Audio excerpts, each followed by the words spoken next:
নমস্কাৰ বন্ধু বান্ধৱীসকল, পুৰবিজ ব্লগৰ আন এটা ভিডিঅ'লৈ মই আপোনালোকক পুনৰবাৰ স্বাগতম জনাইছোঁ। আশা কৰোঁ আপোনালোক সকলো কুশলে আছে। মই আজি ভেন্দিৰ এটা ৰেচিপি লৈ আপোনালোকৰ মাজলৈ আহিছোঁ। ভেন্দিটো প্ৰায় মানুহে খাই বেয়া পায়, কাৰণ ভেন্দিটো পিছল কাৰণে খাবলৈ বেয়া হয়। কিন্তু মই আজি এনেদৰে বনাম যাতে পিছলৰ ভাৱটো নাথাকে আৰু খাবলৈ বহুত টেষ্টি হয়। মই প্ৰথমে ভেন্দি মই 250 গ্ৰাম লৈছোঁ। ইয়াত মই প্ৰথমে ভেন্দিখিনি ভালদৰে ধুই 1 ঘণ্টামান আগতে ৰাখি থৈছোঁ, কাৰণ ভেন্দিটো পানী থাকিলে মানে পিছল হয়। এনেই পিছল আৰু পানী থাকিলে আৰু বেছি পিছল হয়, গতিকে মই 1 ঘণ্টা আগতে ধুই লৈছিলোঁ। এতিয়া মই 2টা মূৰ এনেদৰে কাটি লৈছোঁ আৰু এইফালে লৈছোঁ মই লগতে 2 চামুচ বেচন আৰু 2 চামুচ মই কৰ্ণফ্ল'ৰ লৈছোঁ। যদি কৰ্ণফ্ল'ৰ আপোনালোকৰ নাথাকে তেতিয়াহ'লে চাউলৰ গুড়ি পিঠাগুড়ি ল'ব পাৰে। এইখন চামুচেৰে মই 2 চামুচ লৈছোঁ আৰু যদি দৰকাৰ হয় পিছত ল'ম বাৰু। প্ৰথমতে মই 2 চামুচকৈ লৈছোঁ। এতিয়া মই ভেন্দি ডাঙৰ সৰু দুটা মিক্স হৈ আছে, ভেন্দি একে জোখৰ নাপালোঁ। মই প্ৰথমতে ভেন্দিটো দুফাল কৰি ল'ম, টুকুৰা নকৰোঁ, দুফাল ফালি ল'ম। ডাঙৰটো মই 4 ফাল কৰিম আৰু সৰুটো মই 2 ফাল কৰিম।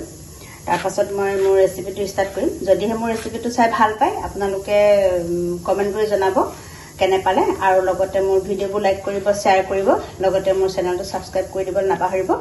কাষত থকা বেল আইকনটো ক্লিক কৰি দিব যাতে মই বনোৱা ভিডিঅ'বিলাকৰ নটিফিকেশ্যন আপোনালোকে পাই থাকে। এতিয়া আহক মই ৰেচিপিটো ষ্টাৰ্ট কৰোঁ।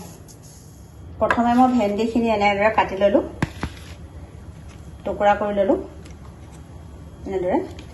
ইয়াত এতিয়া মই অলপ নিমখ আৰু নেমু দি এইখিনি ভালকৈ চফা কৰি ল'ম। এতিয়া অলপ নিমখ দি দিছোঁ,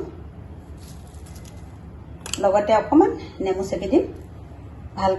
ভালকৈ মোহাৰি মই ইয়াৰ পিছল ভাৱটো নাইকিয়া কৰি ল'ম। ভেন্দি পিছল ভাৱটো নাইকিয়া কৰিব হ'লে আপোনালোকে অলপ নিমখ আৰু নেমু চেপি ভালকৈ এনেদৰে খচিব। এনেকৈ খচাৰ পিছত ইয়াৰ যিটো পিছল ভাৱ থাকে সেইটো নাইকিয়া হৈ যায়। ভেন্দিখিনি মই নিমখ আৰু নেমু চেপি 10 মিনিটলৈকে সানি থ'লোঁ। চাওক কিমান বিজল হৈছে, এইখিনি কিমান বিজল ওলাইছে। এতিয়া মই এইখিনি পানী দি অলপ ভালকৈ ধুই ল'ম। ভেন্দিখিনি মই এতিয়া ভালকৈ ধুই ল'লোঁ। পিছলটো তথাপিও নগুচিতে থাকিলে অলপ বাৰু, যি কি নহওক ভেন্দিটো পিছল কৰি যাব। এতিয়া মই এটা বাতিলে এইখিনি লৈ লৈছোঁ।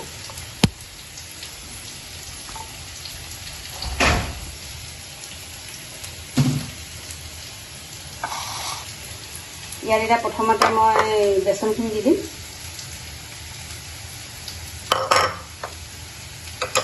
তাৰপাছত দিম কৰ্ণফ্ল'ৰখিনি,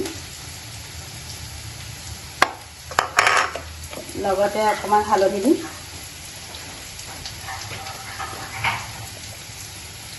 আৰু অকণমান জলকীয়া গুড়ি দিম,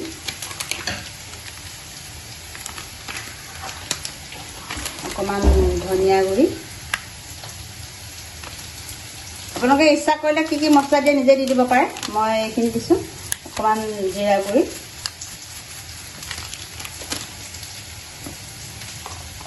অলপ মিট মছলা দিছোঁ। বেছি দিয়া নাই, অকণমান দিছোঁ। আৰু লগতে অকণমান নিমখ দিছোঁ, বেছি দিলোঁ নিমখ দি ভালকৈ সনা আছে, গতিকে অকণমান দি দিছোঁ আৰু আপোনালোকে জোখমতে দিব। এতিয়া এইখিনি ভালকৈ হাতেৰে সানি ল'ম।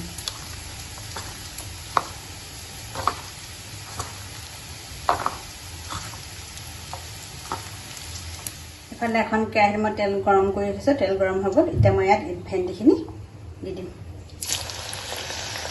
গেছটো আপোনালোকে কমাই ৰাখিব, নহ'লে জ্বলি যাব, কিন্তু মচমচীয়া নহ'ব।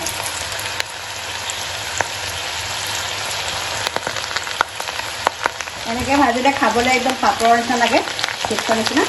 আপোনালোকে এনেকৈ ভাজি খাই চাব, খাবলৈ বহুত ধুনীয়া লাগে। ভেন্দি নোখোৱা মানুহেও ভেন্দি খাবলৈ মন কৰিব।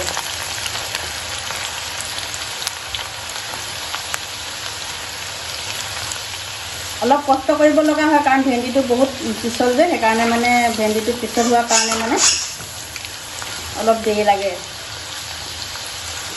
খাবলৈ কিন্তু বহুত সোৱাদ হয়, আপোনালোকে এবাৰ নিশ্চয় ট্ৰাই কৰি চাব। কষ্টৰ ফল পিঠা বুলি কয় যে, গতিকে এইটো ভেন্দিখিনি যিমান কষ্টকৈ আপোনালোকে বনাব, খাবলৈ সিমানে ধুনীয়া হয়। কিমান ধুনীয়া হৈছে। হৈ গ'ল। নমাই দিম।